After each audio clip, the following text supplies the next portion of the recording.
Et pour aller plus loin sur le sujet, on reçoit Namour Zidini, directeur du salon Mayotte Recrute, qui s'ouvre demain. Bonsoir, merci d'être avec nous. Bonsoir, merci pour votre invitation. Alors, des jeunes qui correspondent au profil que recherchent ces deux entreprises qu'on a vues dans ce reportage, est-ce qu'ils seront présents demain? Évidemment, c'est clairement l'objectif de ce salon. On a la prétention pendant ce salon de répondre à deux objectifs très précis qui sont crier auprès de Mayotte et au-delà de Mayotte les besoins des entreprises, des organisations qui seront présentes au salon, qui traduit non seulement leurs besoins, mais également le besoin de beaucoup d'entreprises similaires. Et dans un deuxième temps, et c'est le deuxième objectif qui est fondamental pour construire l'avenir de nos enfants et de notre territoire, c'est de susciter des vocations dans les métiers pénuriques. On a vu juste avant, votre reportage le montre absolument de manière pertinente. Monsieur Bourahima disait on forme beaucoup, on investit beaucoup sur des métiers qui sont déjà saturés.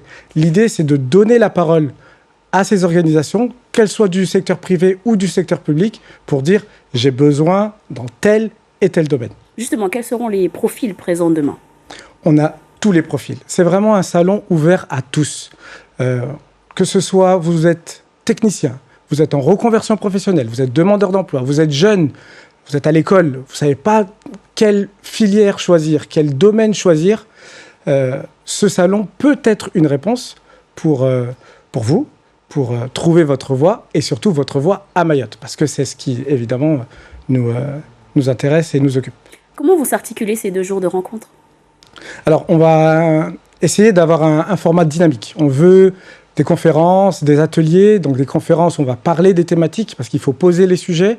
Il faut qu'on soit capable de donner des réponses. On ne veut pas juste discuter pour discuter. On amène véritablement les personnes capables de donner des réponses, à savoir les entreprises, et les candidats qui sont amenés à aussi poser des questions. Donc, un premier format conférence, un deuxième format atelier, où dans ces ateliers, on va montrer, on va essayer de... on a tourné ce salon vers l'innovation.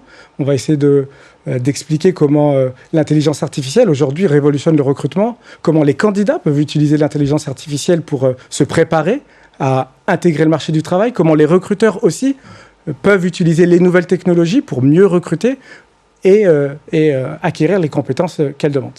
On imagine que vous avez déjà des inscrits. Combien de personnes vous attendez? Par exemple, combien de recruteurs pour combien de demandeurs d'emploi sur ces 2 jours? Alors, on a un peu plus d'une trentaine d'entreprises, secteur public, secteur privé, qui ont répondu présent.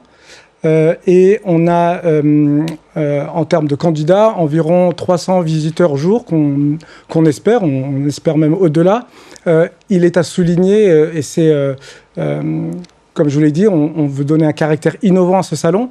On a non seulement une présence physique, donc il sera au plateau de Mtsapéré dès demain, mais surtout on a un salon en ligne qui va permettre à toutes les personnes, non seulement de Mayotte qui ne peuvent pas se déplacer, mais surtout au-delà de Mayotte, quel que soit l'endroit dans le monde, elles pourront interagir dans les stands virtuels auprès des conférences, comme si elles étaient présentes dans le salon. Merci beaucoup Namour Zidini de nous avoir apporté toutes ces précisions ce soir. Rapidement. Que je peux remercier Rapidement.